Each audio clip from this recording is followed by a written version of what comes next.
चीन के तियानजिन में स्को सम्मेलन के दौरान पीएम मोदी और शी चिनफिंग की मुलाकात हुई। पिछले एक साल में यह उनकी दूसरी बैठक है। पीएम मोदी ने शी चिनफिंग को 2026 में भारत में होने वाले ब्रिक्स शिखर सम्मेलन के लिए आमंत्रित किया, जिस पर चिनफिंग ने समर्थन का भरोसा दिया।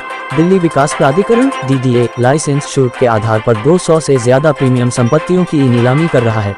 इन संपत्तियों में समारोह स्थल, kiosk, cafe, food court, shopping centre और मोबाइल टावर शामिल हैं। इस नीलामी से दिल्ली में व्यावसायिक गतिविधियां बढ़ेंगी और लोगों को बेहतर सुविधाएं मिलेंगी। पीएम मोदी ने शी जिनपिंग से बातचीत में उठाया पाक सीमा पार आतंकवाद का मुद्दा। चीन ने कहा, सहयोग के लिए तैयार। चीन के तियानजिन में आयोजित शंघाई सहयोग संगठन स्को सम्मेलन के दौरान प्रधानमंत्री नरेंद्र मोदी और चीन के राष्ट्रपति शी चिनफिंग की मुलाकात हुई। फिर गंभीर खतरे में किश्तवाड़, ग्लेशियर झीलों के फटने से आएगी बड़ी तबाही। 17 दिन पहले सैलाब में बह गई थी 65 लोगों की जान। जम्मू कश्मीर के किश्तवाड़ जिले में ग्लेशियर झीलों के फटने से बाढ़ का खतरा मंडरा रहा है। जोखिम मूल्यांकन रिपोर्ट के अनुसार पाडा मचैल जैसी तहसीलें सबसे अधिक संवेदनशील हैं। स्को समिट बीच में छोड़कर क्यों निकले अजित डोभाल? पाकिस्तान की इस हरकत से मचा था बवाल। स्को समिट में शामिल होने के लिए प्रधानमंत्री नरेंद्र मोदी चीन की यात्रा पर हैं। पीएम मोदी और चीन के राष्ट्रपति शी चिनफिंग के बीच करीब 1 घंटे तक मुलाकात हुई। प्रधानमंत्री नरेंद्र मोदी ने रविवार को तियानजिन में शंघाई सहयोग संगठन SCO शिखर सम्मेलन से इतर चीनी राष्ट्रपति शी चिनफिंग के साथ द्विपक्षीय बैठक की। इस बैठक में भारत और चीन के बीच व्यापारिक संबंधों, वैश्विक मुद्दों और द्विपक्षीय हितों पर विस्तार से बात हुई। प्रयागराज में 7 सितंबर को पूर्ण चंद्र ग्रहण लगेगा। इस दौरान सूर्य, पृथ्वी और चंद्रमा एक सीधी रेखा में होंगे। रात 11 बजे पूर्ण ग्रहण दिखाई देगा, जिसमें चंद्रमा लाल रंग का हो जाएगा। ग्रहण काल 5 घंटे 27 मिनट का रहेगा।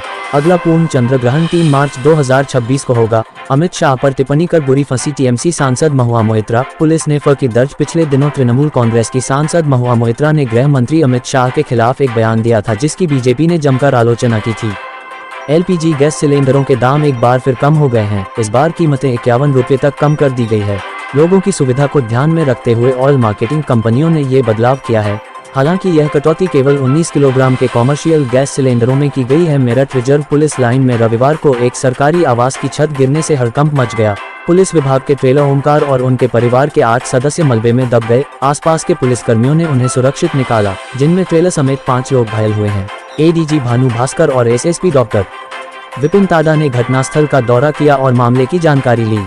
सम्राट सेना के प्रदेश अध्यक्ष डॉक्टर मुकेश चंद्र मौर्य ने कहा कि तथागत बुद्ध का इतिहास मिटाया नहीं जा सकता है। कानपुर के गौतम बुद्ध पार्क का नाम बदलना एक मूर्खतापूर्ण कार्य है, जिसकी मैं कठोर शब्दों में निंदा करता हूं।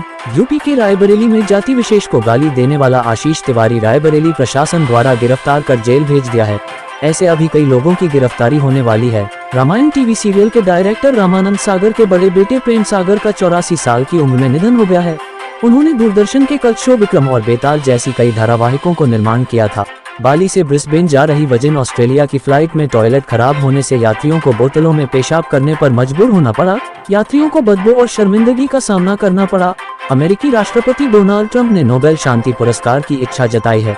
फ्लोरिडा की रिपब्लिकन प्रतिनिधि एन्ना पॉलिना लूना ने मेलानिया ट्रंप को 2025 में यूक्रेन से जुड़े शांति प्रयासों में भूमिका के लिए नोबेल शांति पुरस्कार के लिए नामांकित करने का दावा किया है। उन्होंने कहा कि मेलानिया रूस के साथ अमेरिका के संवाद में शामिल रही हैं। यूपी में 2 महिलाओं ने खुद को बताया एक ही शख्स की पत्नी। जांच में चकराया पुलिस का दिमाग। ये कहानी पूरी तरह से फिल्मी है। जितना जानने की कोशिश की जा रही है, रहस्य उतना ही गहराता जा रहा है। मामला एक सरकारी कर्मचारी की मौत के बाद मृतक आश्रित के तौर पर सरकारी नौकरी पाने के लालच से जुड़ा है। भारत ने ट्रंप को दिया झटका। अमेरिका संग ट्रेड डील पर पूर्व वित्त सचिव का बड़ा खुलासा। ऑपरेशन सिंदूर के बाद भारत और अमेरिका के रिश्ते तनावपूर्ण हो गए हैं। पूर्व वित्त सचिव सुभाष गर्ग के अनुसार रूस से तेल खरीदने पर भारत को $2.5 बिलियन की बचत हो रही है। भारत अमेरिका के साथ ट्रेड डील से भी हाथ पीछे खींच सकता है, क्योंकि अमेरिका की शर्तें सख्त हैं। भारत देश के किसानों के हितों से समझौता नहीं करेगा। मेरा देश बदल रहा है। मन की बात कार्यक्रम में पीएम मोदी ने किया पुलवामा मैच का जिक्र। प्रधानमंत्री नरेंद्र मोदी आज मन की बात कार्यक्रम के तहत देश को संबोधित कर रहे हैं। पीएम मोदी ने कई महत्वपूर्ण मुद्दों पर बात की। वर्तमान में प्रधानमंत्री नरेंद्र मोदी विदेश दौरे पर हैं और स्को शिखर सम्मेलन में भाग लेने के लिए चीन में हैं। भारतीय क्रिकेट टीम ने साल 2024 में T20 वर्ल्ड कप का खिताब जीता था। अब ये टीम अगले साल इस खिताब को बचाने उतरेगी और BCCI इसके लिए कोई कसर नहीं छोड़ना चाहता है। टीम की कोशिश अपना तीसरा खिताब जीतने की होगी। ऐसे में एक रिपोर्ट में बताया गया है कि BCCI ने धोनी को मेंटर बनने का प्रस्ताव दिया है। भारतीय सेना पूर्वी और पश्चिमी सीमाओं पर चीन और पाकिस्तान की चुनौतियों से निपटने के लिए भैरव कमांडो की विशेष बटालियनों का गठन तेजी से कर रही है।